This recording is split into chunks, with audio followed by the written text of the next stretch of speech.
যারা নতুন এসইও শেখে বা নতুন এসইও এক্সপার্ট, মানে নতুন রিসেন্টলি এসইও শিখছে, তো তারা কিন্তু একটা প্রবলেমে মাস্ট পড়ে, সেটা হচ্ছে যে তারা এখন এসইও পারে, এসইও ক্লায়েন্টকে হচ্ছে তারা সার্ভিস প্রোভাইড করতে পারবে, বাট তারা ক্লায়েন্ট পায় না, কারণ তারা ক্লায়েন্টকে পোর্টফোলিও দেখাতে পারে না। মানে যে আপনি আগে কি কাজগুলো করছেন সেগুলো হচ্ছে আপনি ক্লায়েন্টকে দেখাতে পারেন না। দেখেন, আপনি এখন নতুন, আপনি যখন একটা ক্লায়েন্টের সাথে কাজ করতে যাবেন, তখন ক্লায়েন্ট আপনাকে অবশ্যই অবশ্যই জিজ্ঞেস করবে যে আপনি আগে কি কাজ করছেন, আমাকে কাজগুলো দেখাও। তো এই পোর্টফোলিও আপনাকে অবশ্যই রাখতে হবে। এখন শুধুমাত্র আপনি না, আমি অলমোস্ট 5 বছর হয়ে গেছে যে আমি এসি নিয়ে কাজ করতেছি। এখনও যখন কোনো একটা ক্লায়েন্ট আসে, তখন আমাকে বলে যে সাপোজ একটা ই কমার্স ওয়েবসাইটের ক্লায়েন্ট আসছে, তখন আমাকে বলে যে তুমি আগে হচ্ছে কোন কোন ই কমার্স ওয়েবসাইটে কি কি কাজ করছো, কি কি রেজাল্ট নিয়ে আসছো, সেগুলো আমাকে দেখাও, দেন আমি হচ্ছে তোমাকে অর্ডার করবো, বা আমি ভেবেচিন্তে দেখতেছি।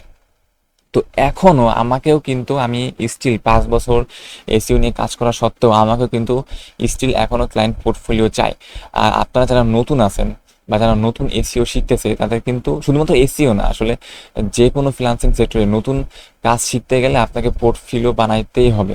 এখন কথা হচ্ছে যে আপনি একজন নতুন, আপনি এসইও শিখছেন, এখন পোর্টফোলিও কীভাবে বানাবেন, কারণ আপনি আগে ক্লায়েন্টে কাজ করেন নাই। এখন আপনারা যারা এসইও শিখছেন, তাদের পোর্টফোলিও বানাইতে কোনো ক্লায়েন্টের ওয়েবসাইট লাগে না, কারণ আপনি এসইও করবেন, আপনি যে কোনো একটা ওয়েবসাইট পিক করে আপনি ওই ওয়েবসাইটের জন্য কাজ করেন। ইন্টারনেটে হাজার হাজার কোটি কোটি ওয়েবসাইট পড়ে রয়েছে।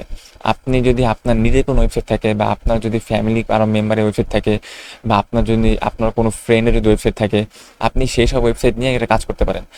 আর যদি এরকম চেনা জানা কারো ওয়েবসাইট নাও থাকে, আপনি ওয়েবসাইটে গিয়ে একটা যে কোনো একটা নিশ সিলেক্ট করলেন, যেমন আপনি সার্চ করলেন হচ্ছে কোনো একটা ই কমার্সের ওয়েবসাইট নিলেন, বা হচ্ছে কোনো সার্ভিস প্রোভাইডারের হচ্ছে ওয়েবসাইট নিলেন।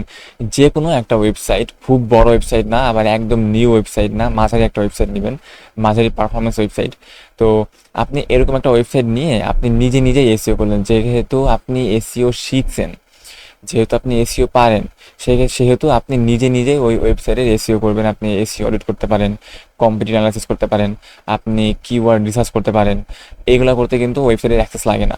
দেন আপনি ব্যাকলিংসও করতে পারেন, এগুলো করতে কিন্তু ওয়েবসাইটের অ্যাক্সেস লাগে না। তো technical SEO and on page SEO, এই কাজগুলো বাদে অন্যান্য সব কাজ কিন্তু ওয়েবসাইট অ্যাক্সেস ছাড়াই করা যায়। তো আপনি কিন্তু এইভাবে আপনি যে কোনো ওয়েবসাইটের জন্য আপনি নিজে নিজেই কাজ করে আপনি কিন্তু একটা পোর্টফোলিও তৈরি করতে পারেন, এবং সেই পোর্টফোলিও আপনি যখন রিয়েল অ্যাকচুয়াল ক্লায়েন্ট আসবে, তখন আপনি ক্লায়েন্টকে দেখাতে পারেন যে এই যে আমি এই কাজগুলো করছি, আমার আগের পোর্টফোলিও, তো দেখো।